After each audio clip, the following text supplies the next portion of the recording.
They laughed when I had a heart attack. As I gasped for air, their mocking voices echoed around me, thinking I was too frail to fight back. My son called me a burden, his words slicing through the cold air. But they were wrong. While they laughed, I was planning my revenge.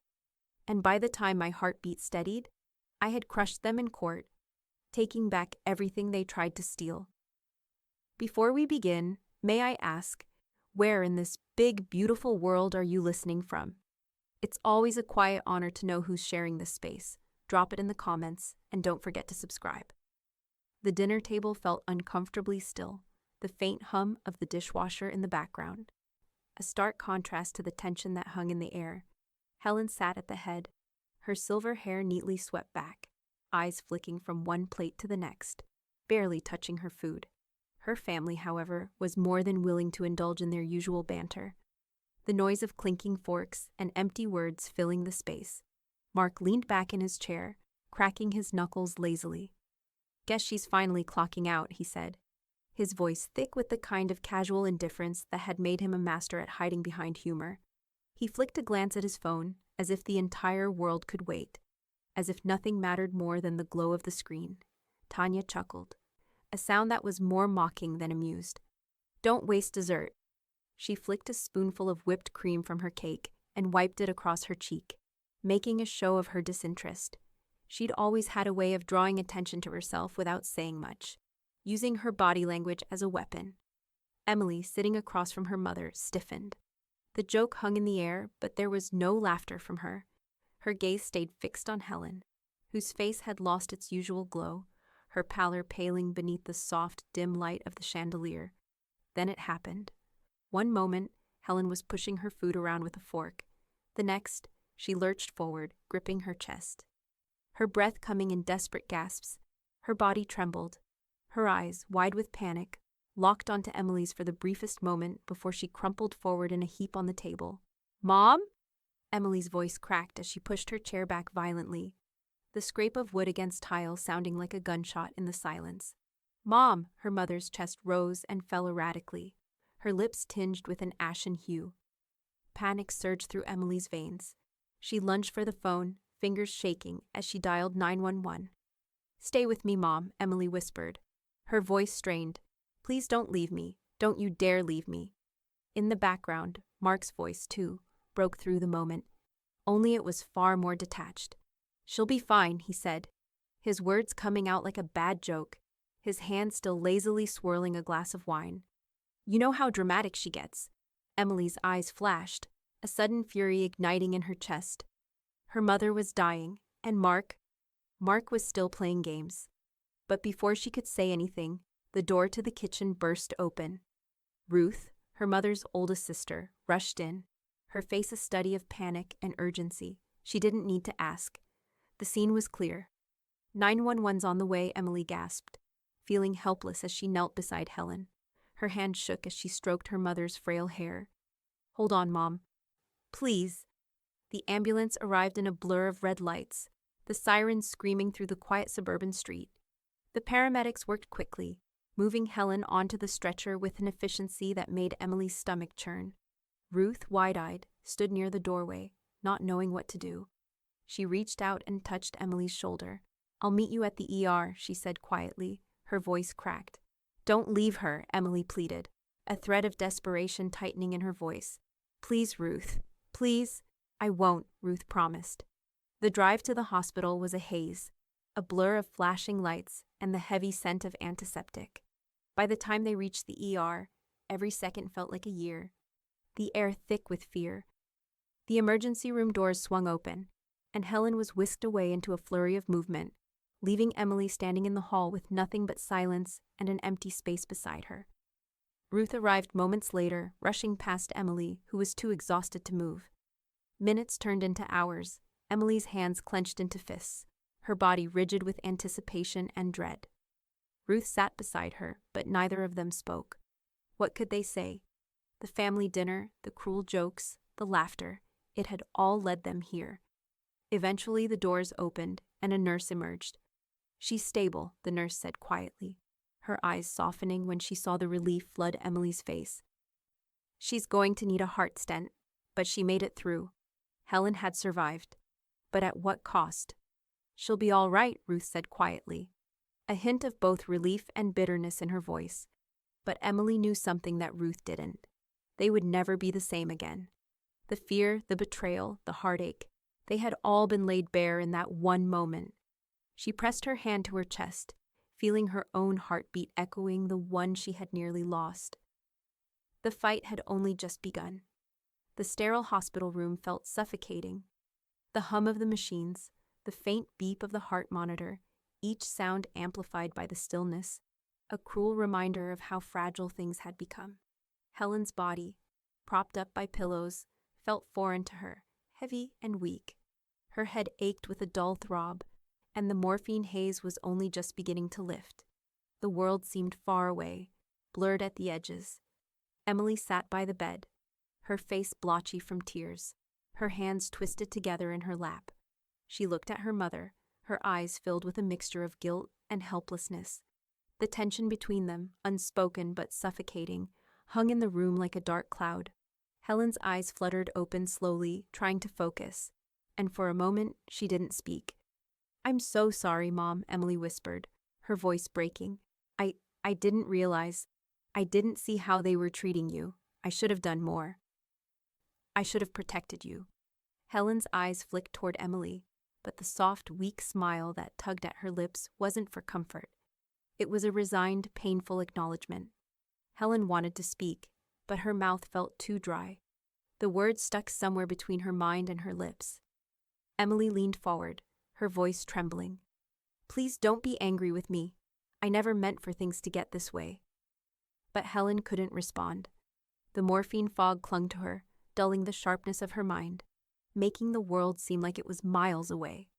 She looked up at Emily, but it was like trying to peer through a haze, each emotion swimming in slow motion. From the doorway, Tanya stepped in, her heels clicking sharply against the tile floor.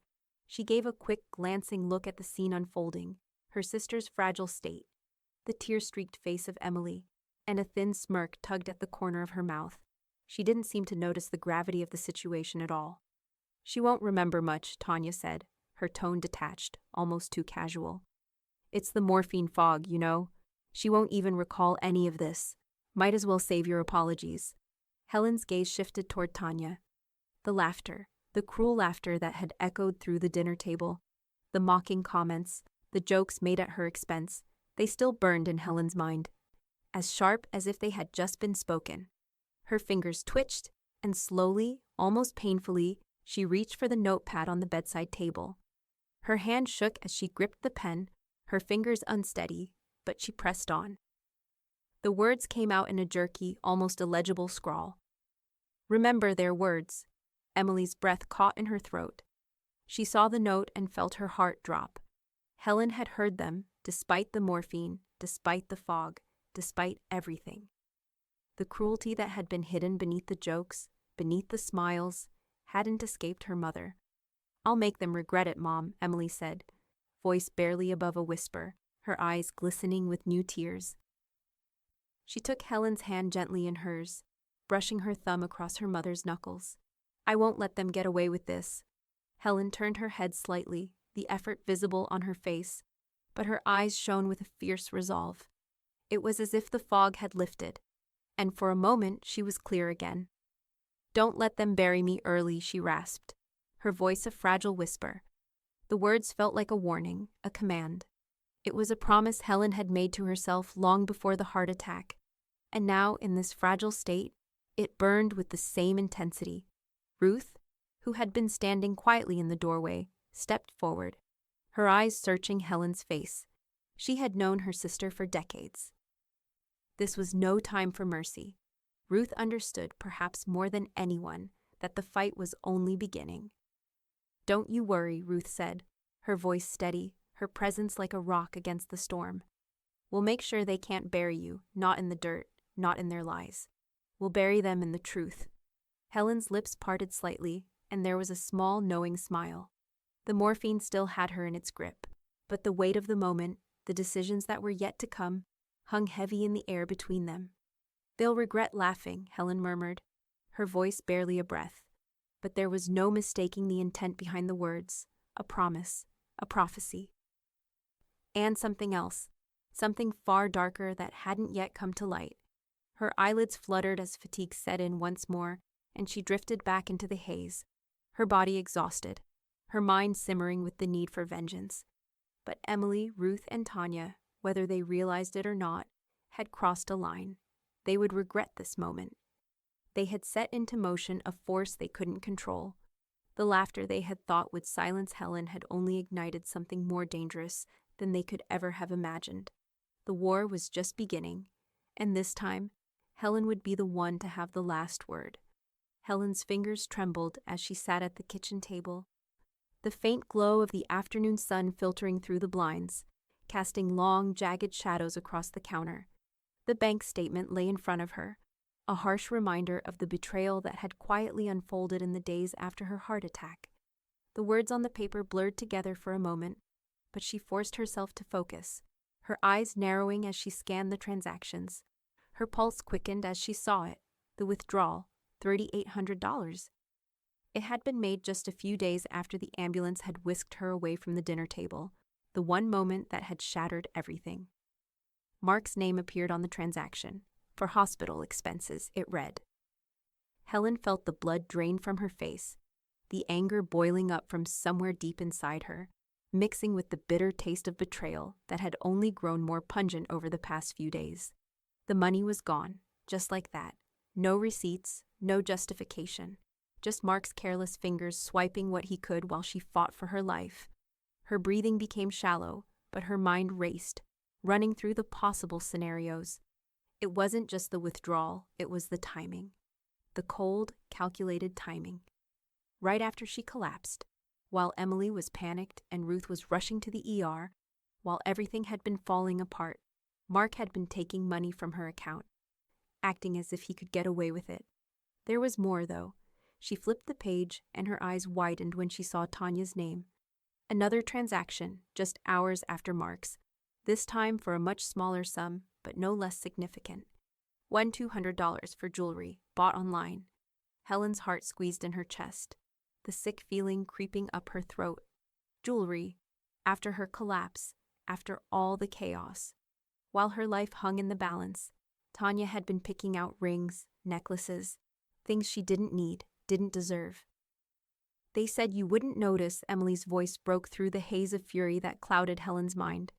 Her daughter was standing behind her now, her face pale, her eyes filled with a quiet kind of horror as she peered at the bank statement over Helen's shoulder. Helen couldn't speak. She couldn't even bring herself to look at Emily right away. The betrayal wasn't just Mark's and Tanya's, it was Emily's as well. She had been there, she had seen the way her family had acted. She had heard their laughter, the jokes, the casual cruelty. Emily's voice trembled. Mom, I didn't know. I swear, I didn't.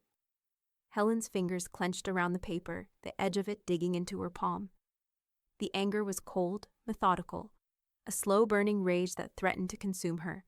She could feel it in every muscle of her body, the urge to retaliate, to make them all understand that this kind of behavior would not be tolerated. She looked up at her daughter, her expression hardening. They think they can take what's mine, but they're wrong. Emily's face crumpled, but she didn't say anything. She just stood there, waiting for Helen to speak again. She knew, deep down, that nothing she could say would change what had been done. Ruth, who had been sitting quietly at the kitchen island, watching the scene unfold with a stoic expression, finally stood up. Her eyes were narrowed with the same sharpness they always held when it came to family matters, the same steeliness that had helped her survive years of her own battles. She was the one who understood what needed to be done. We need to get a lawyer, Ruth said flatly, her voice carrying the weight of finality. It wasn't a suggestion, it was a declaration. Helen's gaze flicked to Ruth, and for the first time since she'd woken up in the hospital, something inside her shifted. The fog of pain and betrayal cleared, replaced with a cold clarity. Yes, Helen said, her voice a low, controlled growl. It's time. She pushed the bank statement aside, the paper sliding across the table like a piece of discarded trash. Her fingers were steady now, the tremors gone. She had known it was coming, but seeing it laid out like this, it was different. They had crossed a line, and now there was no going back. Her thoughts flickered to Mark and Tanya, how they would try to justify their actions, how they would play the innocent game, but they were wrong. She had the truth on her side, and that was all she needed. Emily took a cautious step forward, as if afraid to press too hard. "Mom, what will we do now?" Helen looked at her daughter, her eyes filled with a strength that hadn't been there before. "We fight," Ruth nodded, as though the decision had already been made for her. "We bury them in the truth. No more games." The air in the room shifted, a new energy settling over them. They were no longer the broken family they had once been. They were a force, and the games, the manipulations, the betrayal, they were all about to come to an end. As Helen sat back, her chest tightening with resolve, a thought passed through her mind. They won't know what hit them. The first move had been made, and soon the world would see just how far Helen was willing to go to protect what was hers. She exhaled, her gaze hardening as she stared out the window, the street outside empty and quiet, as if waiting for the storm that was about to come. The real fight was only beginning. The office was cold, almost sterile. The walls were lined with bookshelves filled with law reports, each one stacked perfectly, like a monument to the battle that had yet to begin. The hardwood floors creaked underfoot as Helen, Emily, and Ruth stepped into the room. It smelled of leather and polish, a stark contrast to the raw, unsettled emotions swirling within them. Victor Barnes, the lawyer they had chosen, stood at the far end of the room. He was tall, impeccably dressed, his face a picture of quiet professionalism. He hadn't asked for their business, but he had taken one look at Helen and recognized the fire within her. He'd seen it before, the kind of resolve that could take down giants. Now, here she was, prepared to fight a battle that no one else would. Helen didn't sit. She stood by the window, looking out at the bustling city streets below. The world felt distant, as though the chaos of her life had shifted into slow motion. She turned back to face Victor, her eyes still heavy with the weight of everything that had happened. "I had a heart attack," she began, her voice steady, but with the tremor of a long-held anger just beneath the surface. A sudden one, collapsed in the middle of dinner. I could have died right there, and the only thing my family did was laugh. Victor raised an eyebrow, his pen poised above his legal pad, waiting for the details to unfold. Their cruelty didn't stop there. Mark, my son, pulled money from my bank account, $3,800, and claimed it was for hospital expenses. Tanya, my daughter-in-law, spent money on jewelry the same day. I didn't even know if I was going to make it out of that hospital, and they treated it like a shopping spree. Helen's chest tightened as she spoke, but she refused to show weakness. She didn't need to. She had made up her mind. They had crossed a line, and there would be no turning back. Not now. Victor placed his pen down, folding his hands across his chest as he studied her. He had seen many people come through his office, some broken, some seeking revenge, some seeking justice. But there was something about Helen, a quiet intensity, a fire burning deep inside her that told him she wouldn't stop until she had what she wanted. "You've built your case already," Victor said, his voice low, deliberate. "We have clear evidence of fraud, theft, and emotional distress. But it's going to take more than just your word. We need to move fast." Helen nodded, her mind already turning over the next steps. The sense of urgency was palpable, but so was the feeling of empowerment. For the first time since her heart attack, she felt in control. "Time is of the essence," Victor continued. "The first thing we need to do is file for an injunction on the accounts. Prevent them from accessing any more funds. You need to secure what's yours before they drain it dry." Helen didn't flinch. "Do it," she said, her voice strong and clear. "I want them cut off, today." Emily, who had been standing quietly by her mother's side, took a deep breath. She finally spoke, her voice shaky but determined. "I'll testify, if it's needed. I know what happened, I saw it all, and I won't let them get away with it." Ruth, who had been silent until now, leaned forward in her chair, her eyes gleaming with a quiet satisfaction. "Let's give them a real heart-stopper," she said, her tone cutting through the room like a blade. Victor nodded, his expression unreadable. "I'll file the fraud complaint immediately. We'll take the necessary legal steps to not only freeze their assets, but also expose their actions to the court. I'm confident this will work. But you need to be prepared. This fight is going to be dirty. Helen's face hardened. She wasn't afraid of dirty. She had been through worse. And now it was her turn to take control of the situation. Their game ends here, she said, her voice low and full of steel. They think they can laugh their way through my pain. They don't know who they're messing with. Victor stood and moved toward the desk, tapping a few keys into his computer. I'll start the paperwork right away. The injunction can be filed this afternoon. Once that's done, we'll move forward with the full complaint. Helen watched him, her chest swelling with a mix of anticipation and fury.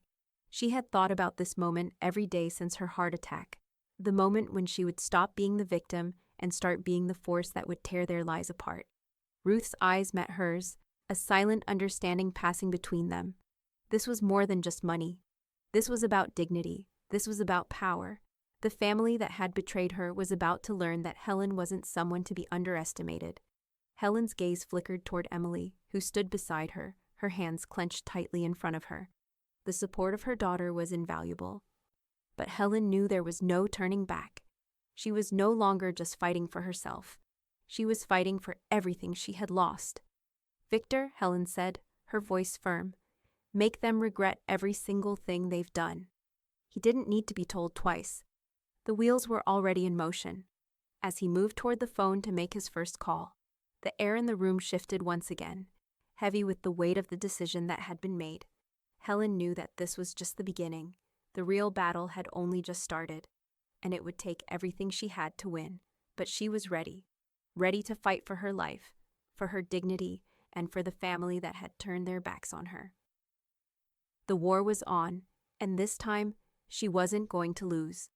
Helen sat at the polished oak desk in Victor's office, the same sense of cold resolve settling into her bones that had begun the moment she woke up in the hospital. The fight was far from over. She wasn't simply after justice anymore. She was going to make sure her family, her own flesh and blood, never saw a penny of what she had spent a lifetime building. Victor sat across from her, tapping his pen against a stack of papers. He hadn't said much since their meeting earlier that day, but the way he looked at her, the quiet understanding in his eyes, told her everything she needed to know. He knew what this would take. I've thought long and hard about this, Helen said, her voice even but firm. Mark and Tanya will not benefit from a single dollar of my estate. They've crossed a line, and now they'll pay the price. Victor nodded, his fingers dancing over the keys of his laptop. He had been ready for this. We can make it official today. We can revise your will in such a way that nothing you've worked for goes to them. Helen felt a surge of satisfaction. For the first time in years, she wasn't afraid to take control of her own fate. The woman who had once stayed silent, who had quietly endured decades of mistreatment, had been silenced no longer. She wasn't just protecting her money. She was protecting herself, her dignity, and everything they had tried to strip away from her. Victor continued, looking up from his screen. We'll leave Mark and Tanya out completely. The whole estate will be divided in a way that reflects what you've truly intended, between Emily, the cardiac fund, and a few other causes close to your heart. There will be no dispute. Helen's chest tightened, a bitter taste rising in her throat at the thought of her son and daughter-in-law. She had loved them, had trusted them, but now their greed had broken something in her, something that could never be mended. Emily will be the sole heir, she said quietly. I want her protected. No one can touch what's hers, especially Mark and Tanya. If they even try, they'll pay the price. Victor's fingers hovered above the keyboard. A scholarship protection clause for her as well? Yes. She's worked hard for everything she has, and I won't let them take it from her. A flicker of pride moved across Helen's face as she thought of Emily. Her daughter had always been the one to stand by her, to take the blows with grace. She would be the one to carry on Helen's legacy, not Mark, who had only used her love as a stepping stone for his own gain. There's something else, Helen added, her voice sharp. A portion of the estate. I want it donated to a cardiac patient fund. The very least I can do for people who might be going through what I went through. Victor paused, his brow furrowing as he processed her words. Are you sure about that? It could complicate things, especially with the amount of money involved. Helen's gaze hardened. I'm sure, if I can't help myself, I'll help others. Let them know that my heart may have stopped, but there are others out there still fighting. They deserve a chance. Victor nodded, a hint of admiration creeping into his expression. We'll get it in the documents. And to ensure there's no chance of any contested claims, I'll add a no contest clause. Anyone who challenges the will lose their inheritance completely. Helen's lips curled into a wry smile. She could almost hear Mark's voice, his grating tones, the way he would try to argue, to manipulate his way into something that wasn't rightfully his. No one gets to profit from my pulse, she said, the words steady and resolute. The statement wasn't just about money, it was about power, about taking back what was hers, what they thought they could steal without consequence. Victor tapped away at the laptop, the words of the will coming together piece by piece. Helen watched, her fingers drumming lightly against the edge of the desk. It felt satisfying. No, more than that. It felt liberating. She wasn't merely trying to survive anymore. She was ensuring that those who had wronged her would never have the chance to do so again. When Victor finished, he slid the document over to her. The finality of it hit her like a wave. She reached for the pen, her fingers curling around it like a weapon. She knew what it meant. Once she signed it, there would be no going back. Her legacy would be rewritten, and the consequences of her family's betrayal would echo through the rest of their lives. Helen hesitated for a moment, her eyes scanning the carefully crafted words.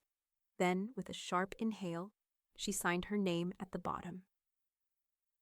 The sound of the pen on paper felt louder than it should have, as though the act of signing was sealing the fate of everyone involved. Victor looked up from the document, his face unreadable but somehow knowing. You've made your decision, Helen nodded, setting the pen down with a soft click. Yes, and they'll regret it. The weight of the decision settled in the room, a heavy silence taking over. For a moment, Helen could only feel the quiet power of what she had just done. She had taken the reins of her life and rewritten the future on her terms. Victor stood, locking eyes with her, his voice low but sure. I'll file this immediately. Your family won't know what hit them. Helen's lips parted, a small, almost imperceptible smile tugging at the corners of her mouth. For once, there was nothing to fear. She had won, before the fight had even begun. They'll regret laughing, she whispered to herself, the words more promise than threat. The game was over, and it had only just begun. The night had settled in with an eerie calm. The house was dark, except for the faint light of a single lamp in the living room, casting long shadows across the hardwood floors. Helen's office was quiet, the hum of the refrigerator in the kitchen the only sound that broke the stillness. But that night, something else was stirring in the shadows. Tanya stood just inside the hallway, her movements careful, calculated. Her eyes flicked nervously to the closed door of the study. She had waited for everyone to fall asleep, for the house to become a tomb of silence. Now, in the dead of night, she was ready to make her move. Helen had always been meticulous with her papers. Too meticulous, Tanya thought. The will, the medical documents, the tax records, they were all in the filing cabinet, neatly organized in manila folders. Tanya knew that if she could get her hands on the right files, she could turn the tide. She had seen the anger in Helen's eyes after the will was rewritten. She had seen the cracks in the armor of her own family. If she could just get the evidence, maybe she could leverage it. She could prove Helen's instability, use it all to her advantage. But what Tanya didn't know was that Helen had been one step ahead all along. Tanya crept toward the old wooden file cabinet, her fingers trembling as she pulled open the drawer. The metal creaked under the pressure of her hand, a sound so loud in the quiet house that she froze, holding her breath. But no one stirred. No one heard. Her heart pounded in her chest as she sorted through the papers. Tax records, bank statements, more legal documents, nothing useful, nothing to change the course of the battle. Then, at the very bottom, buried beneath a pile of old receipts and insurance papers, Tanya found something that made her heart skip a beat. There, tucked away like an afterthought, was a thick folder marked in bold letters. Decoys. Tanya's pulse quickened. She pulled the folder out, her eyes wide with disbelief. This wasn't supposed to be here. It couldn't be. Helen had always been so careful. But there it was, documents that looked official enough to pass the test, but something about them felt wrong. These were fake papers, twisted versions of the truth, designed to mislead, to bait. The corners of Tanya's lips curled into a smug smile. This is it, she thought. I'll use this against her. I'll make her pay. She began scanning the papers, her eyes darting across the pages. False signatures, altered dates. Everything had been meticulously crafted to look authentic. It wasn't just the will, it was everything. Legal documents, financial reports, even false medical records. The more she read, the more the realization sank in. Helen had planted these. She had expected this. Tanya's mind raced, a plan forming as she traced her fingers over the documents. If she could present these to Victor, if she could somehow convince him these were the real files, then Helen's entire case could crumble. She would be left with nothing. The money, the control, the power, it would all be hers. A low laugh bubbled up in her throat. She stood there in the darkness, grinning to herself. I've got you now, she thought. Gotcha, she whispered softly under her breath, as if Helen herself was standing there, about to hear her victory. Tanya didn't realize it, but in that moment she had made the first mistake of the night, underestimating Helen. Meanwhile, hidden just outside the door, Ruth leaned against the wall, her face unreadable. She had been watching Tanya for some time, waiting for this very moment. Ruth had known something was off ever since Helen had drafted the new will. She'd seen the subtle changes in her sister, the way Helen had begun to plan every move. Tanya hadn't known it, but the decoys had been placed there for a reason. Helen had been playing her own game of chess, and Tanya had just walked straight into the trap. Ruth pushed off from the wall and stepped into the room, her voice smooth but sharp. You're baiting them, you know. Tanya's head snapped up, her eyes widening in shock. She hadn't heard Ruth's footsteps, hadn't noticed her approach. For the first time in a long while, Tanya felt something resembling fear, something she hadn't expected from the quiet, calculating Ruth. Ruth's lips curled into a cold smile. You really thought you could outsmart her? Tanya stumbled back, holding the folder tightly against her chest as if it could protect her. What do you mean? She demanded, her voice low and defensive. This is exactly what we need. With these? No, Ruth interrupted, her voice icy. You've just played right into her hands. She knew you'd try to steal these papers. She knew you'd come for them. And now you've given her exactly what she wanted. Tanya's pulse raced, and for a moment she couldn't speak. She hadn't anticipated this. She hadn't expected Helen to be ahead of her every step of the way. What are you talking about? Ruth's eyes flashed with a dark satisfaction. Helen planted those files on purpose. They're decoys. She's been waiting for you to make a move, and you just handed her the perfect leverage. The weight of Ruth's words hit Tanya like a sledgehammer. A trap? She glanced down at the papers in her hands, feeling their weight shift from victory to crushing defeat. From the other side of the room, Victor's voice cut through the tension like a razor. And it's working, he said, his expression grim. He had been watching from the doorway, his eyes narrowed as he watched Tanya squirm. He knew what this meant, what it would cost. Tanya's grip on the folder loosened, the paper slipping slightly from her hands as the full realization sank in. Helen wasn't the prey, she was the predator, and Tanya had just become the hunted. The courtroom was packed. A hush settled over the room as Helen entered, her back straight and her steps firm.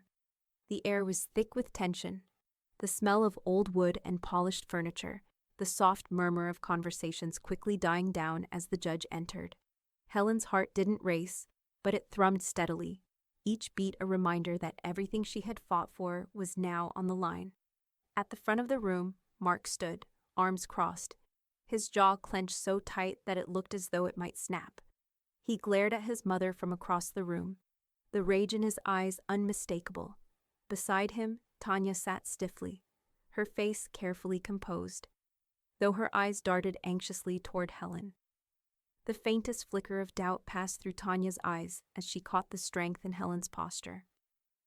Helen knew they were counting on her to crack, on the judge to question her competence, on the jury to believe the lies they had tried to sell. But Helen had prepared for this moment. She had been preparing for months. The judge called the session to order, and the room fell into an eerie silence. Helen took her seat at the defendant's table, her hands folded neatly in her lap. Today, the judge's voice echoed through the room. We will begin the psychological evaluation of Helen Carter, as per the request of the plaintiff. The court has ordered this to assess her competency to make decisions regarding her will and the disputed estate. The psychologist, Dr. Maria Harris, a calm and composed woman, stepped forward. She was middle-aged, with glasses perched delicately on the edge of her nose, her expression professional, but with a touch of empathy. She glanced briefly at Helen, as though sensing the weight of the moment. Helen was ready. The first set of questions came fast and direct, testing her memory. Dr. Harris asked her to name the current president, the capital of her state, and the date of the last election. Each question, sharp and pointed, was a small part of a larger puzzle. Helen answered them all without hesitation, her mind as sharp as ever. The doctor's pen scratched against the paper as she recorded each answer, nodding slightly at the precision in Helen's responses.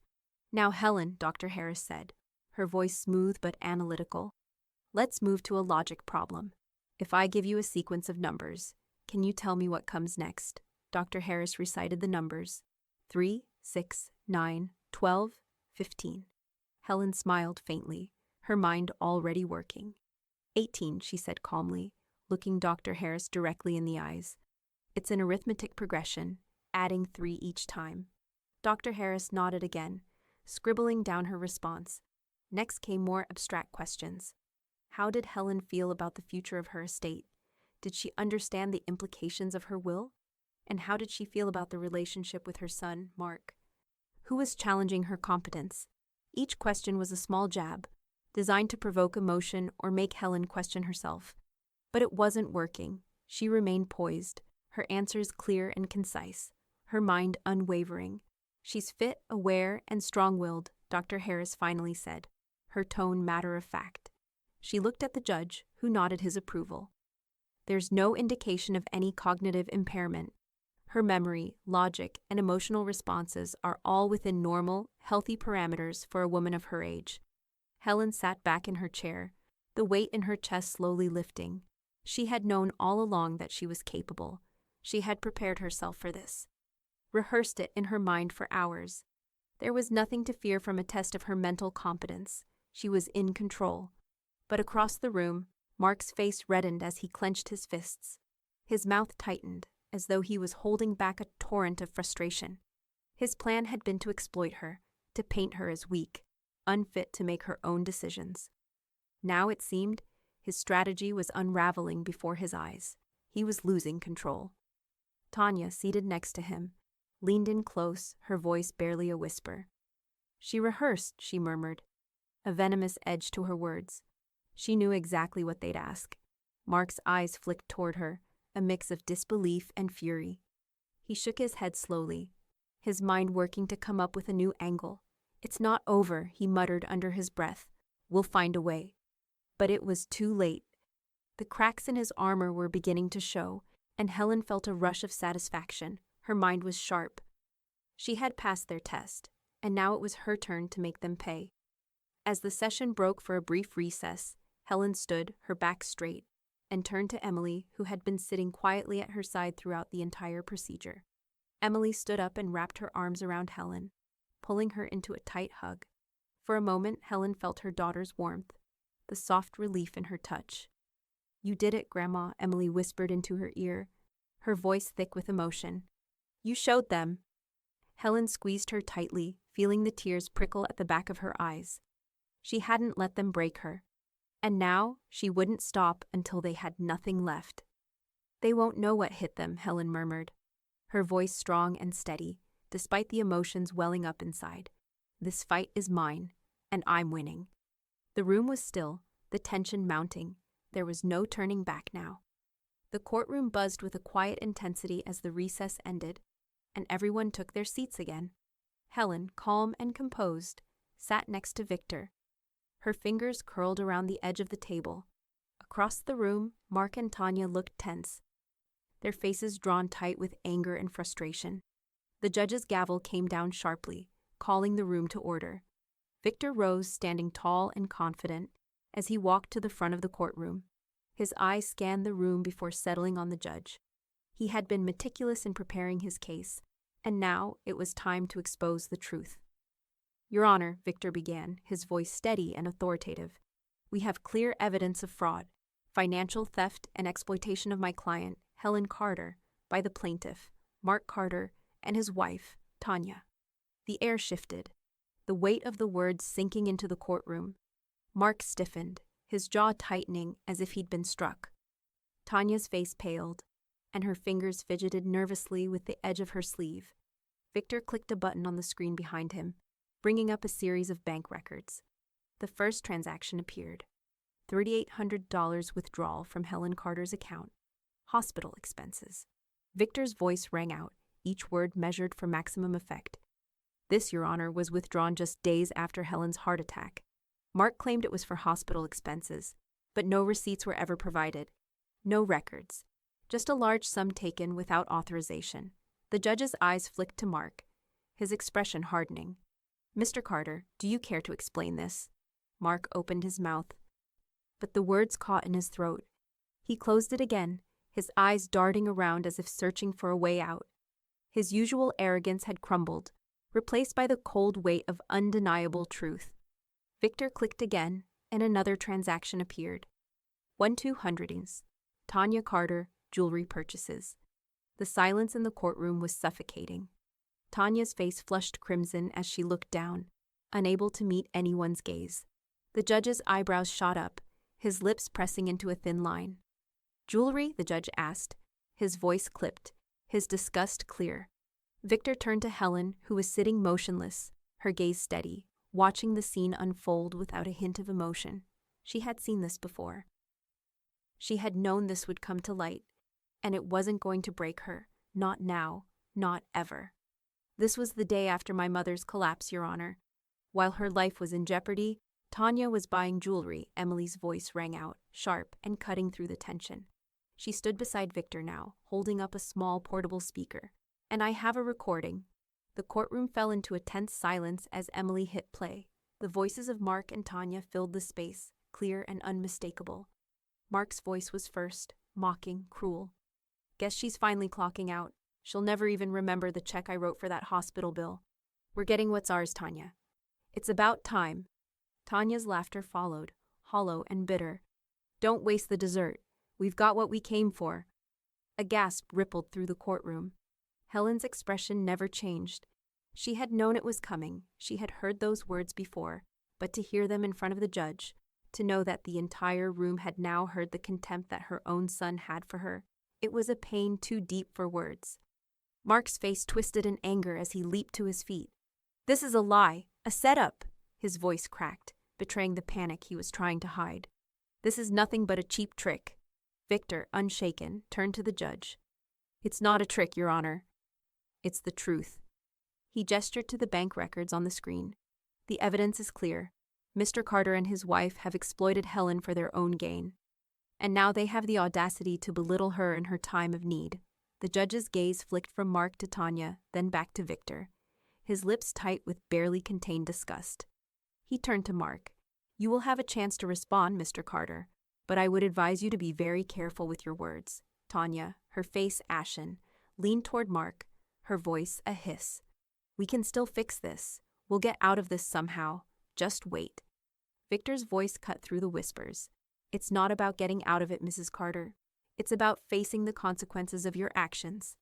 He stepped back, gesturing to Helen, who sat quietly, her eyes never leaving the court, her back straight. Helen didn't need to speak. Her presence, the quiet dignity she exuded, said everything. She had been the one to endure. She had been the one to survive.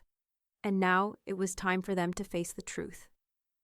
Ruth sat beside Helen, her fingers pressing gently into her hand. The familiar warmth was a silent affirmation, a shared moment of understanding.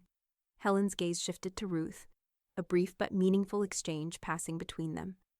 Justice has a pulse, Ruth murmured, her voice barely audible, but her words were filled with more conviction than any speech could muster. The courtroom was silent once more. The weight of the moment was undeniable. Helen had proven her competence. She had exposed their lies.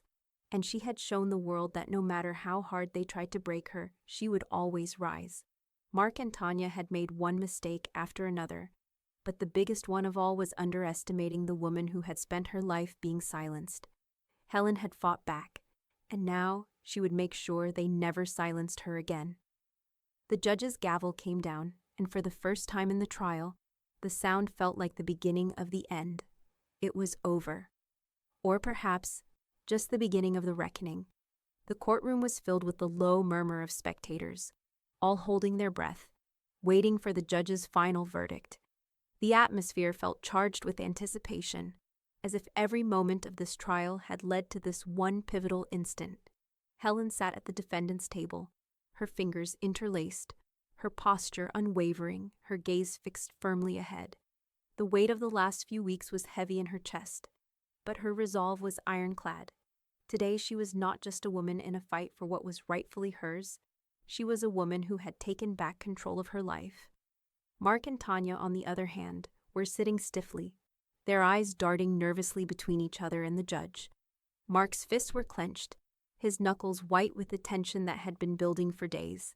Tanya sat beside him, her face pale and her lips pressed into a thin, tight line.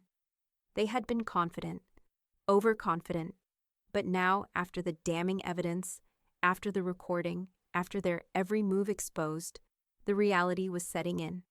The judge cleared his throat, and the room fell into a heavy silence. "I have reviewed all the evidence presented," the judge said, his voice steady and commanding. He turned his gaze to Mark and Tanya, his expression unreadable. "This court finds in favor of the defendant, Helen Carter." A collective gasp rippled through the courtroom. The plaintiff's actions, specifically the unauthorized withdrawal of funds from Helen Carter's account and the fraudulent purchases made by Tanya Carter, constitute a clear case of financial exploitation and fraud. Additionally, the recording of the mocking remarks about Helen's health further demonstrates a level of disregard for her well-being that cannot be overlooked. Helen's heart pounded in her chest, but she kept her expression neutral, her breath steady. She had known this moment was coming, but hearing the words, hearing justice spoken aloud, filled her with an overwhelming sense of relief. Mark and Tanya Carter are hereby ordered to make full restitution to Helen Carter for the amount stolen from her accounts, as well as the cost of any fraudulent purchases made with her funds, the judge continued. The court further rules that neither Mark nor Tanya shall have access to Helen Carter's accounts or assets in the future. Mark's face twisted in disbelief, his chest heaving with a mixture of anger and frustration. "This isn't fair," he shouted, his voice cracking as the weight of the decision hit him. "You can't do this. This is my inheritance." Tanya, sitting beside him, her eyes wide with a flicker of panic, reached out for his arm. "Stop. Just stop." "This isn't over," she hissed under her breath, though the unease in her voice betrayed her. The judge raised his hand sharply. "Silence, Mr. Carter. This matter is closed." Mark's face flushed with rage, but he said nothing, his eyes burning with fury as he stared at the judge. The judge's gaze softened only slightly as he turned to the next part of the ruling. "Furthermore," he said, "due to the fraudulent activities and the emotional distress caused by the actions of Mark and Tanya Carter, I am denying them guardianship over Helen Carter's estate. Guardianship is denied forever." Helen's heart skipped a beat at the finality of it. For years, she had been at the mercy of her son's manipulation, his demands, his indifference to her needs. Now, he would never have the power over her life again. The sense of liberation flooded her like cool, fresh air after a suffocating storm. Victor, who had been standing quietly at the side, looked at Helen, his eyes filled with approval. He had been her pillar through all of this, steady and unwavering. His voice, when he spoke, was quiet but filled with triumph. "You did it," he said simply, his words carrying more weight than any victory speech could. Helen turned to look at him, the faintest smile touching her lips. She had done it. It wasn't just about the money, it was about her dignity, her life, and the people who had underestimated her. She wasn't a woman to be silenced anymore, not by her son, not by anyone. Across the room, Emily, who had been sitting quietly through the entire trial, finally stood up. She crossed the courtroom with determined steps, her eyes filled with tears. When she reached Helen's side, she didn't say anything at first. She simply wrapped her arms around her grandmother, holding her tight. "You crushed them, Grandma," Emily whispered, her voice thick with emotion. "I knew you would. I knew you'd win." Helen hugged her back, feeling the weight of her daughter's words settle deep into her soul. This was her victory, not just for herself, but for Emily too. She had fought not only for her own future, but for her daughters as well. As the courtroom began to empty, Mark and Tanya sat in stunned silence, the reality of their defeat settling in. Tanya's eyes burned with frustration, and without another word, she stood and stormed out of the courtroom, her heels clicking sharply on the marble floor as she fled. Helen watched her leave, a strange sense of calm washing over her. She had made it through. She had fought and won, and now they would face the consequences. The judge's gavel came down once more, final and resolute. "This case is closed." Helen exhaled, a weight lifting from her shoulders, and as she did, she realized that for the first time in years, her heart was lighter. It beat for herself now, for the first time in a long while, and it was strong, stronger than ever. As she turned to leave the courtroom, hand in hand with Emily, Ruth beside her, the feeling of victory washed over her once again. She wasn't just surviving anymore, she was thriving. Her fight had been long, but it was over now, and the reckoning had begun. The courthouse loomed large, its cold stone facade unyielding as the day of the appeal hearing arrived. A heavy tension hung in the air, thicker than any fog. Helen stood at the entrance, her hand resting lightly on Emily's arm. As they made their way through the familiar hallways once more, it was hard to believe how much had transpired since that first day. This time, however, the victory felt even closer, though there was a part of Helen that remained vigilant, wary of any new tricks her son might try to pull. Mark and Tanya had filed an appeal, their faces pinched with frustration when they saw the gavel come down on their defeat. They couldn't accept it, couldn't accept that the game was over, that Helen had outsmarted them at every turn. "Your Honor, we're here today because we believe the decision made in the previous trial was both unfair and flawed," Mark's lawyer said, standing with all the defiance of a man already expecting a different outcome. "We request that the judgment be reconsidered in light of new evidence." The judge, an older man with gray hair and a stern expression, surveyed the room with a practiced air. "You've had your day in court," he said simply, "but the evidence presented has been overwhelmingly clear. Your clients are responsible for the actions they've taken. What new evidence do you claim to have?" Helen's heart beat steady in her chest. The judge's tone was sharp, no nonsense. She could feel the strength in the courtroom again, as if it were pulling them all toward the truth. This wasn't a place where people got second chances just because they couldn't stomach the consequences. She had fought for this. Victor, standing beside her, shifted his weight and then stepped forward, presenting the medical records. "Your Honor, if I may, we have medical evidence that further supports my client's mental clarity and competency." Helen Carter's psychological evaluation was thorough, and it was determined she is fully capable of making decisions regarding her estate. There is no reasonable doubt about her capacity to manage her own affairs. He laid out the official medical reports, showing that Helen had passed every mental and cognitive test with flying colors: memory, logic, awareness. Every category had been marked as fully functional. It wasn't just the court's finding anymore, it was the unassailable truth. Helen was clear-headed, sharp as ever. As the judge looked over the documents, Mark's lawyer fidgeted, his eyes darting between the papers and the judge, unable to argue against the fact that the original ruling had been sound. Helen had known this moment would come. They wanted to make her question her own mind, to push her into thinking she wasn't capable, but they had underestimated her, and they always had. The judge paused, taking a long breath before looking up at Mark and Tanya, whose faces had shifted from defiance to palpable anxiety. "I've reviewed the new evidence," the judge said, his voice steady but with an unmistakable edge, "and I find no reason to overturn the original ruling. The appeal is denied." A hush filled the courtroom.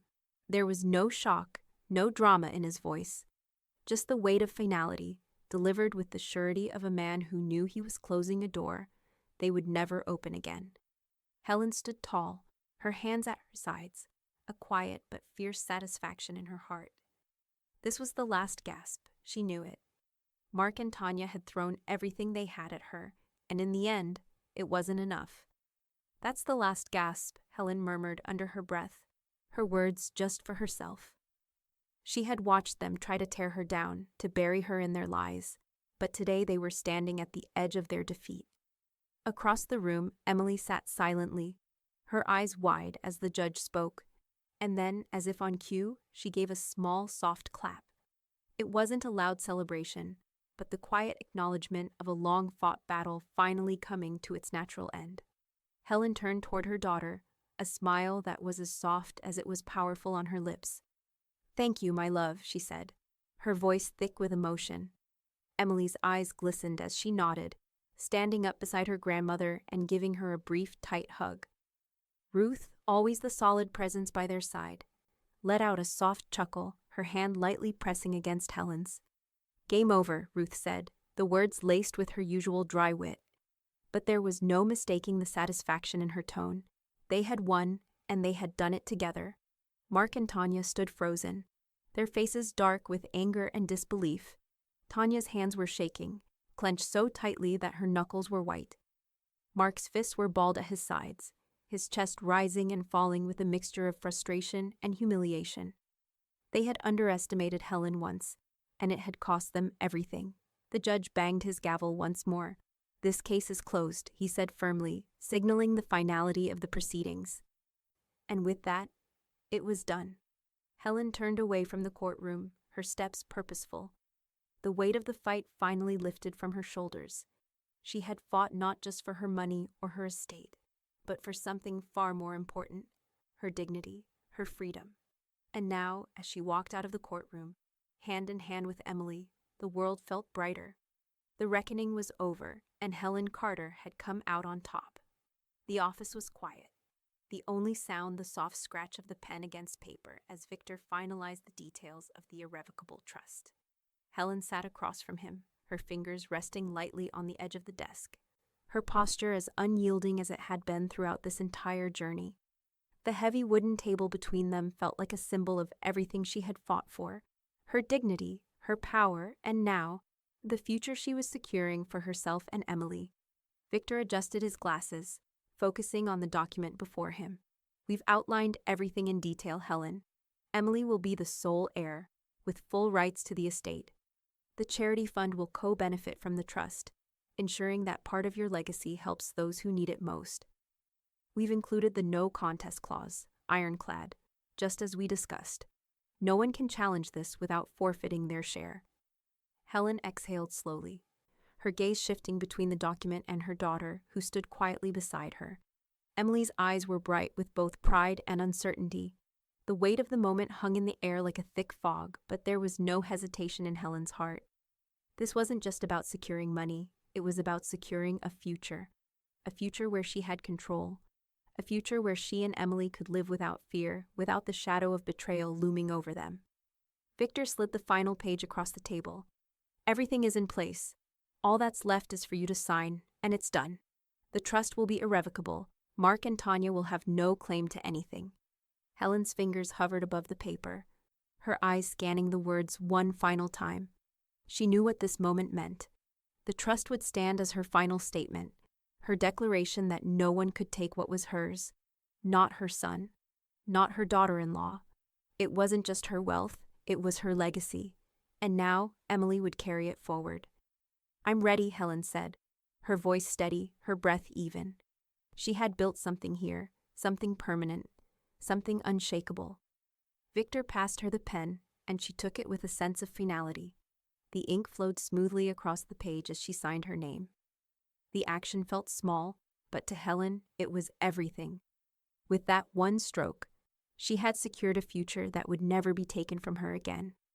Ruth, who had been sitting quietly beside Emily, gave a small, satisfied nod.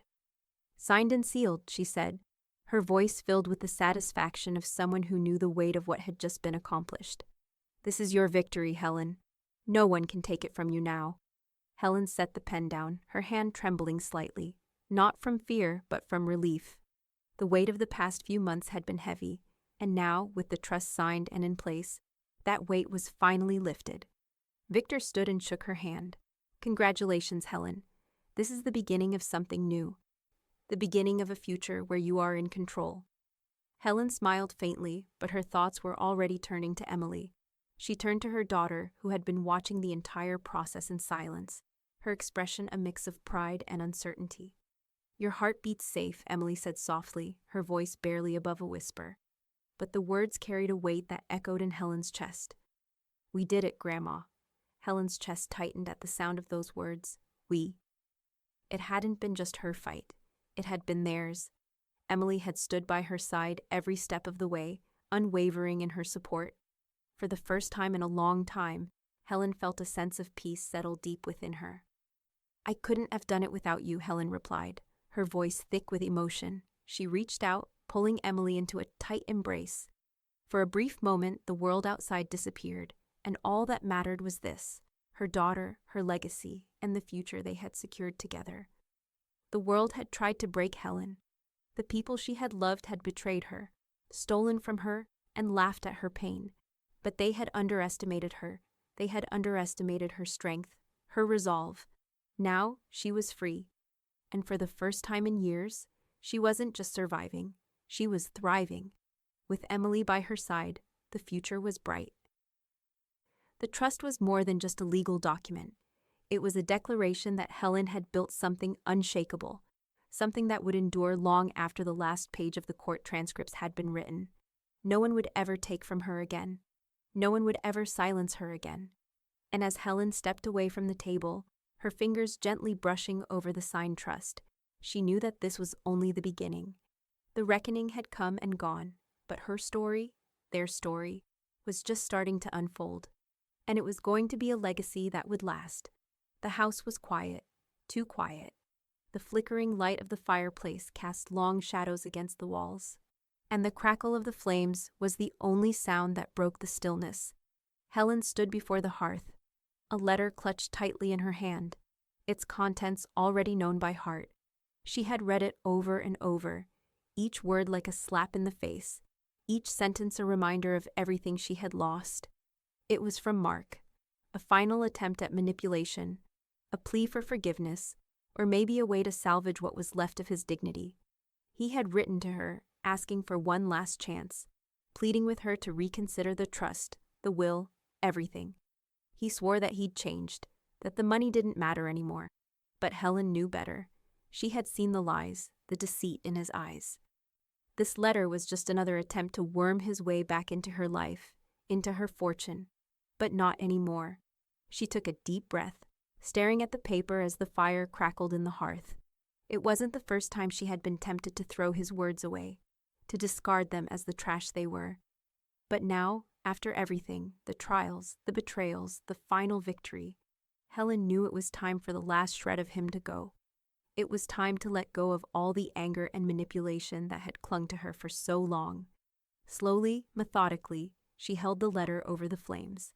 The paper curled at the edges, the ink running and fading as the fire took hold. The faint smell of burning paper filled the room, a scent that, to Helen, now felt like freedom. The letter was gone, its words reduced to ash, to nothing.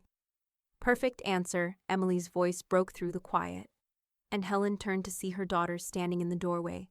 Her eyes were soft with understanding, but there was a flicker of pride in them as well.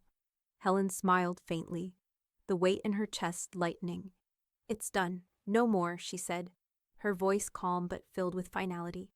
The chapter was closed, the last vestige of Mark's influence gone. There was nothing left of him in her life now, not his betrayal, not his lies, not his manipulations.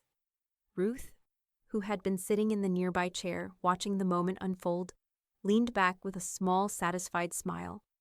"Ashes suit him," she said, with quiet amusement. Her eyes met Helen's, a spark of shared understanding between them.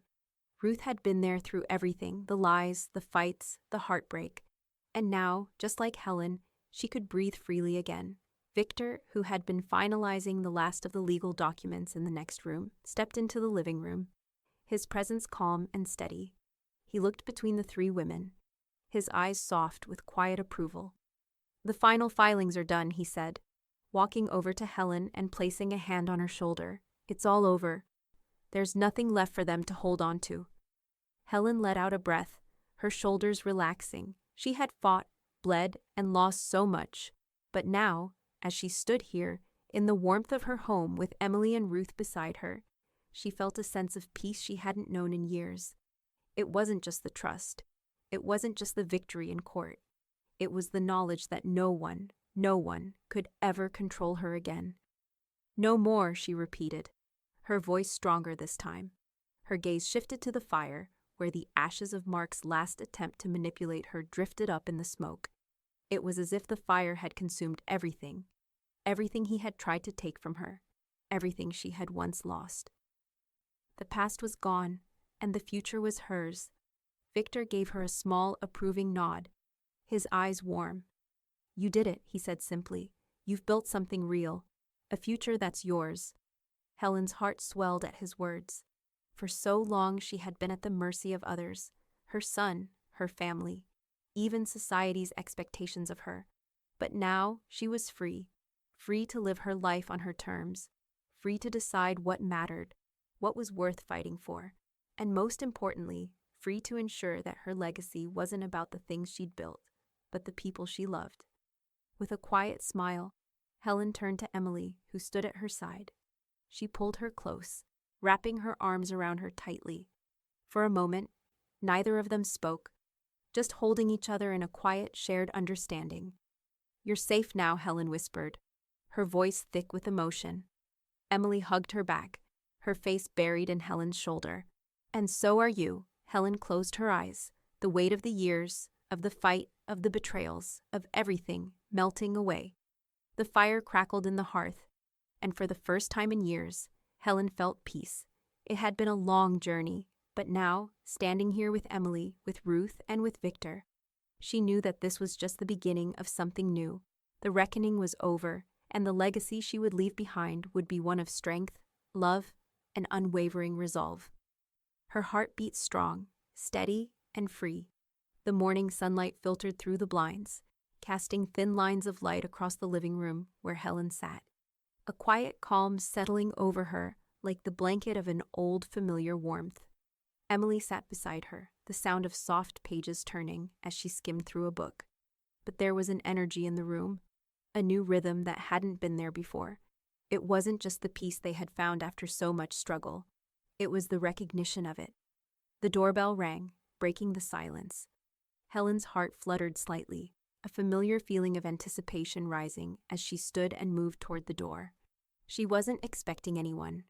But when she opened it, she saw the young reporter standing on her doorstep, notebook in hand and a hopeful expression on his face.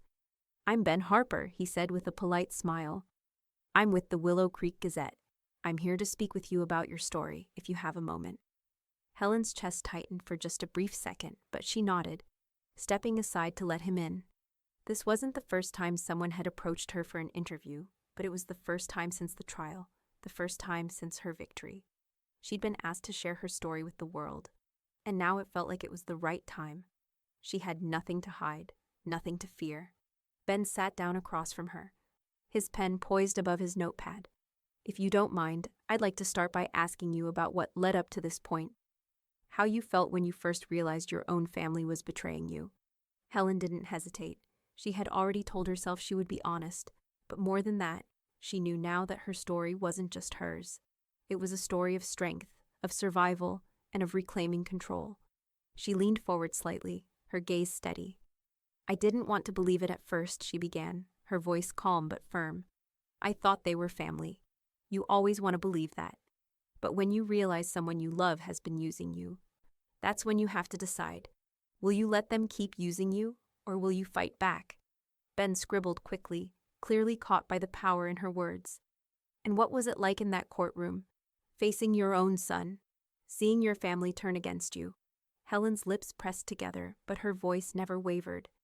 "It was painful. It's one thing to be betrayed by strangers, but when it's your own flesh and blood, it cuts deeper.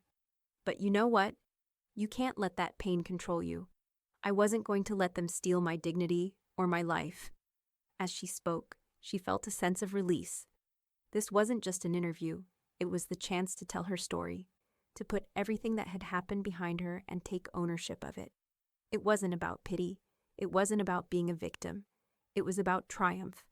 Ben smiled as he finished taking notes, his eyes filled with a mix of admiration and respect. I have everything I need.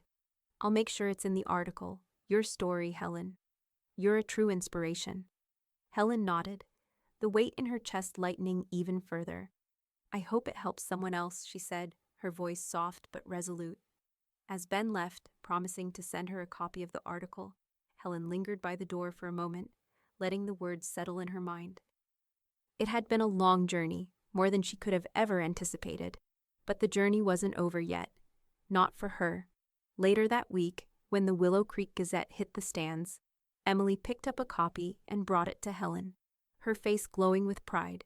She handed her the paper, the headline glaring up at them both. Widow fights back after family exploitation. Helen read through the article, her chest tightening with a mixture of emotions. There, in black and white, was everything she had fought for. The lies, the betrayal, the trial, and then the triumph, the victory she had earned, not just in the courtroom, but in reclaiming her life. Outside, the neighborhood was alive. The sound of children playing in the streets, neighbors waving to each other. The world had changed in small, quiet ways, but to Helen it felt like a new beginning. People knew her story now, and it wasn't just about money or legal victories. It was about resilience. It was about taking back control when everyone thought they could take everything from her. I'm proud of you, Grandma, Emily said softly, standing beside her as she flipped through the pages. You crushed them. Helen looked up from the paper, her heart swelling. It wasn't just me, Emily. We did this together, and no one can take that from us. As the morning sun rose higher, casting warm light across the living room, Helen felt the weight of the past slip away completely. The fire of the past few years had burned her to her core, but now the ashes were all that was left. And from those ashes, she had built something stronger, something unbreakable. Mark and Tanya, who had once thought they could manipulate and control her, would now see her for what she had always been, a woman who would never be silenced. Helen turned the page, feeling the warmth of the sun on her skin, and whispered softly to herself, "My heart beats stronger." And this time, it wasn't just for her. It was for everyone who had ever been underestimated, for everyone who had ever been told they couldn't fight back. Helen had shown them all. She had fought back, and she had won. The room was bright, filled with the golden warmth of the afternoon sun. The quiet hum of a distant lawnmower outside and the occasional chirp of birds were the only sounds that accompanied Helen as she sat at the desk, her hand steady as she signed the final documents. She had done it. She had built a future that was not only hers, but one that would benefit others, one that would ensure that something meaningful lived on, far beyond the hurt and betrayal she had faced. She looked down at the papers in front of her, feeling the weight of the decision settle in. A portion of her estate, what she had fought for, was now designated to a cardiac fund. It wasn't just a gesture, it was a purpose, a cause close to her heart, one that had resonated with her long before the trials and tribulations had even begun. This was her way of ensuring that those struggling with heart conditions, those who faced the kind of fight she had faced, would have the support they needed. Helen exhaled slowly as she signed her name, making it official. She wasn't just leaving behind wealth or property. She was leaving a legacy of compassion, of resilience. She was taking everything that had nearly destroyed her and transforming it into something that would help others rise. Just as she had. Across the room, Emily stood, her hands folded in front of her, her face glowing with pride. Since the victory in court, she had found her place too, volunteering at the local cardiac center, helping others the way Helen had been helped. She had a fire in her now, the same kind of fire that had burned in Helen for so long. Emily had taken what Helen had shown her, strength in adversity, and used it to carve out a space for herself in the world. I think it's a great cause, Emily said softly, looking down at the papers Helen had just signed. You've given them more than just money. You've given them hope. Helen smiled, the weight in her chest lifting. Hope is something they can't take from us, she replied, her voice filled with the conviction she hadn't known she was capable of until this moment. It's the one thing that belongs to us, no matter what. Ruth, who had been standing nearby, her arms crossed and a faint smirk tugging at the corners of her mouth, watched them both. Her expression softened as she took in the sight of Helen, who had emerged from the ashes of the betrayal that had once consumed her. Your legacy beats on, Ruth said, her voice filled with both admiration and the wry wisdom that Helen had come to rely on. Helen turned toward her, a slight nod of agreement in her eyes. It does, Ruth. It really does. Victor, who had been finalizing the legal language in the other room, entered with a briefcase in hand. His face was solemn but filled with respect. He glanced at Helen, then at the papers she had just signed. The trust is ironclad, Victor said as he set the briefcase on the desk. Untouchable. No one will ever have access to the accounts, and the funds will be distributed exactly as you've outlined. He paused, a small smile tugging at his lips. It's a beautiful thing you've done, Helen. Helen's gaze softened as she looked at Victor. He had been there for her in a way no one else had. He had seen her at her lowest, and yet he had helped her rise. Thank you, Victor. I couldn't have done it without you. He gave her a small, knowing smile, and for the briefest moment, she saw the glimmer of pride in his eyes. You did the hard part, he said. You fought, and you won. Helen let the words sink in. This, the donation to the cardiac fund, the establishment of the trust, her legacy. It wasn't about her anymore. It was about something bigger. It was about the good she could do, the lives she could touch. Her name wouldn't be remembered for the fights she had endured or the betrayal she had faced. Her name would be honored for something far greater, her compassion, her strength, her ability to rise and help others rise with her. As she turned to face the room, to look at Emily and Ruth, she felt something inside her shift, a quiet and powerful certainty. The legacy of her family, one that had once been tarnished by greed and betrayal, was now something pure, something that would make a difference. This is the real victory, Helen whispered, her voice full of conviction. She placed her hand gently on the papers, as though pressing down on the weight of everything she had built. This is what I'll be remembered for. Victor nodded, but his words carried more than approval. This is untouchable, Helen. No one can undo this. It's permanent. Helen smiled softly, the peace in her heart settling deep, unshakable. That's all I ever wanted, she said, standing up and reaching for Emily's hand, pulling her close, to leave a mark that no one can erase. They stood there, the fire crackling in the hearth behind them. A tangible sense of finality in the air. The reckoning was over, her future was now set, unassailable, filled with promise, purpose, and hope. And as they walked away from the desk, hand in hand, Helen knew that whatever came next, she had built something far greater than any amount of money. She had built a future that would last, far beyond her own lifetime, for those who would continue the work she had started. Her heart beat strong, steady, and free. Helen stood in front of the wall, the frame in her hands, her fingers brushing against the smooth edges. The ECG readout was more than just lines and numbers to her. It was a symbol of survival, of resilience, of the beating heart that refused to be silenced. The heartbeat, once teetering on the edge of life and death, now hung in the room like a permanent reminder of everything she had fought for. With a steady breath, she reached up and placed the frame on the wall. The faint beep of the heart monitor that had once signified her struggle still echoed in her mind, a sound that had been both terrifying and empowering. The image in the frame was simple, but it carried more weight than any object in the house. It was a moment frozen in time, and yet, it was also the beginning of a new chapter. Emily sat beside her, her eyes soft and full of warmth. There was a quiet pride in her gaze, a reflection of everything they had been through together.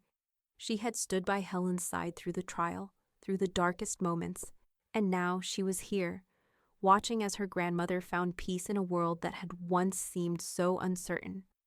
Helen turned to her, the edges of her lips curling into a smile. "It's done," she said, her voice steady, full of quiet strength. Emily's smile mirrored hers, a silent understanding passing between them. "It's perfect, Grandma. You made it." Ruth, always the one to provide a grounding presence, walked into the room holding 2 glasses of wine. She handed one to Helen and the other to Emily, her eyes glimmering with a mix of pride and amusement. To every beat, Ruth said, raising her glass with a soft chuckle. Helen took the glass, her fingers curling around it as she met Ruth's gaze. The years of struggle, of pain, of betrayal, they had brought her here, but now it was about so much more. She had won not just in the courtroom, but in her life. She had reclaimed herself, her dignity, her future. "Your estate is safe, Helen," Victor's voice came from the doorway. He had been standing there, watching the moment unfold. His presence was a quiet affirmation of the legal work they had done, of the victories they had secured. He had seen the paperwork through, but more than that, he had seen her strength, her resolve. Helen's smile softened, a hint of humor lighting her eyes. "And so is my dignity," she replied. She stood tall, the weight of her past no longer a burden. She had fought for herself, for her legacy. And now, as she looked at the life she had built, she felt a steady peace within her. She placed her hand over her chest, pressing it lightly against her heart. The rhythm of her pulse was a steady reminder that she was still here, still standing. The fire of her journey, of everything that had pushed her to the edge, had only made her stronger. And now, the heartbeat that had once been so fragile was her greatest symbol of survival. Helen closed her eyes for a moment, the quiet hum of her life settling in. "They laughed when I had a heart attack," she whispered, almost to herself. "So I crushed them in court before my heartbeat evened out." The room was still, and for the first time in years, Helen felt the fullness of the silence. It was the calm after the storm, the victory that had been earned not through force, but through resilience, through the quiet strength of refusing to be broken. She had shown them all, Mark, Tanya, even the world, that no one could take from her again. No one could ever silence her again. As the wine glinted in the glasses and the warmth of the room enveloped them, Helen knew that the future she had built was one of her own making. The legacy she would leave behind would be one of power and grace, of love and unwavering strength. She had found peace, and in doing so, had ensured that no one would ever laugh at her heart again. The legacy of Helen Carter was untouchable, and the world would remember her name, not for the betrayal she had faced, but for the courage with which she had conquered it.